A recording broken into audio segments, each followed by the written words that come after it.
Most people think they know how to make an herbal tea. You take a tea bag, pour some hot water over it, wait a few minutes, and there you go. But what if I told you that what most people are drinking isn't even close to what traditional herbalists mean when they say an herbal infusion? Because there is a big difference, friends, between a cup of tea and something that actually delivers meaningful, nutritional, and herbal value.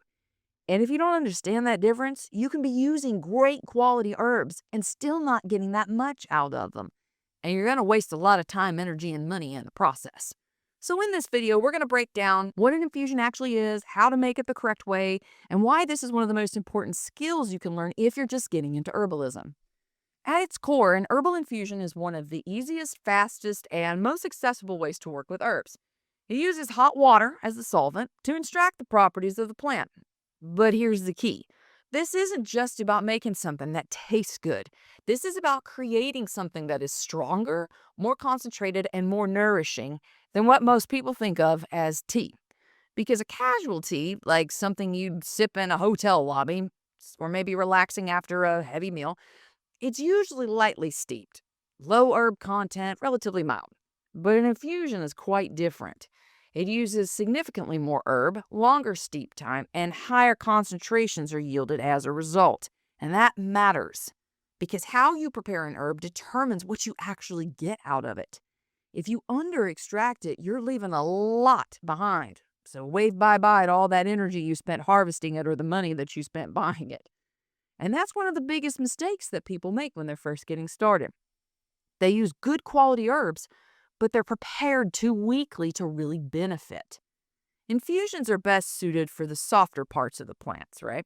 So the above ground parts, leaves, flowers, and stems, those are typically what are going to be best suited for an infusion. Examples here you might commonly see: nettle, oat straw, peppermint, chamomile.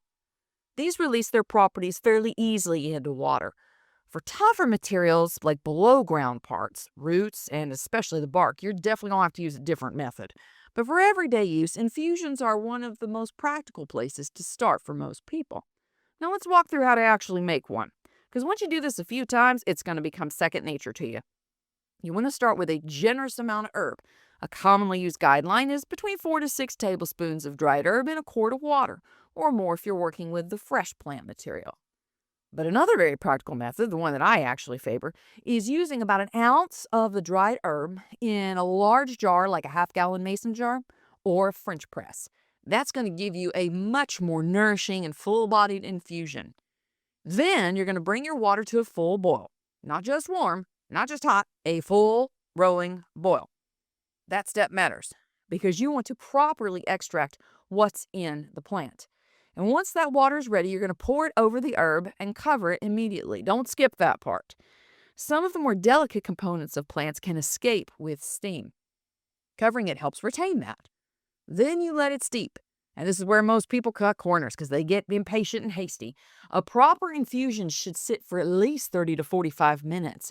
But for more nourishing infusions, some people will let it go for several hours, including overnight. That's my preference, friends. That pulls out more of the plant's value, but it will also make it stronger in taste, so just be forewarned. Once it's ready, you strain it, and that French press works beautifully for this because it's all in one place. No need to make any extra dishes, right, friends? But you can also use a mesh strainer or a cloth, whatever you got available. At that point, you can drink it as is, or you can dress it up a little bit with some honey, lemon, something to make it a little bit more palatable for the persnickety drinkers in your family. Now, as far as tools go, you don't really need anything complicated, but you do want to be mindful. Glass jars really are going to be the best. You're going to want to use either stainless steel or glass for the most part. Mason jars are really gold in this circumstance, and also a French press that's made out of tempered glass, that's an excellent practical option as well.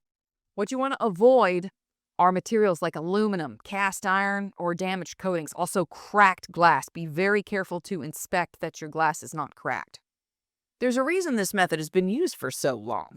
It's simple, it's accessible, it doesn't require a lot of equipment, and it's easy for people to actually take. That matters, especially when someone already doesn't feel well, because one of the biggest advantages is that an herbal infusion combines hydration and targeted herbal support at the same time. You get a 2-for-1. And that becomes especially important in situations where the body needs support. respiratory issues, digestive issues, general fatigue. Because sometimes what the body needs isn't something extreme. It just needs fluids and nourishment and support. So much of your body is made up of water anyway. And using warm water to extract the herbal goodness really gives you a 2-for-1. Now, once you've made that infusion, you do need to think about storage. After you strain it, you're going to want to refrigerate it fairly quickly. In the fridge, it's best to use within about 48 to 72 hours. At room temperature, you're looking at about half a day or so, depending on your environment. Also, depending upon what the plant constituents actually are. For instance, comfrey, because of its properties, is not going to last as long at room temperature as, for instance, red raspberry leaf. It depends a lot upon what is actually in the plant. One very important habit that's going to save you a lot of frustration and headache later: label that bad boy. Write down the herb and the date. The date is important. Once you start doing this regularly, you're going to be very grateful for this habit, because you do not want to be second guessing, what is this thing in the fridge and what did I just make? And then not know what it is and have to dump it out. That's where a lot of people go wrong. Now, let's be honest here for a second. Many people make a key mistake in their preparation of herbal infusions. They use too little herb. They don't steep it long enough, or they treat it like a casual drink instead of an herbal preparation. Because of this, many people never really experience what a legit herbal infusion can actually do.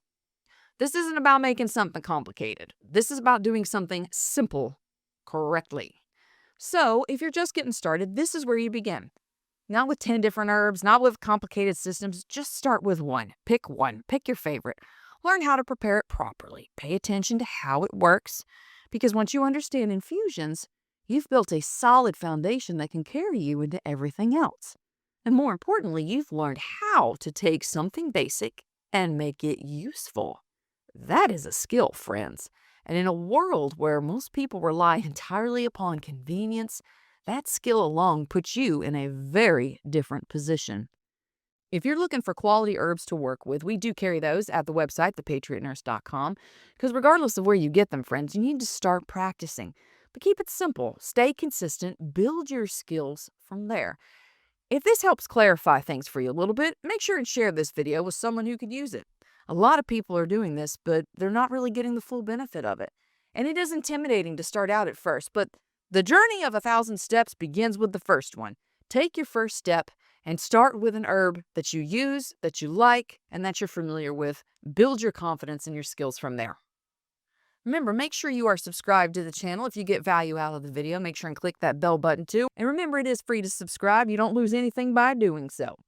We'll continue building on this one skill at a time, one video at a time. So stay with me, and I'm grateful to have you on this journey. May the Lord bless and keep you all. For now, it's Patriot Nurse signing off, and I'll see y'all later. Bye.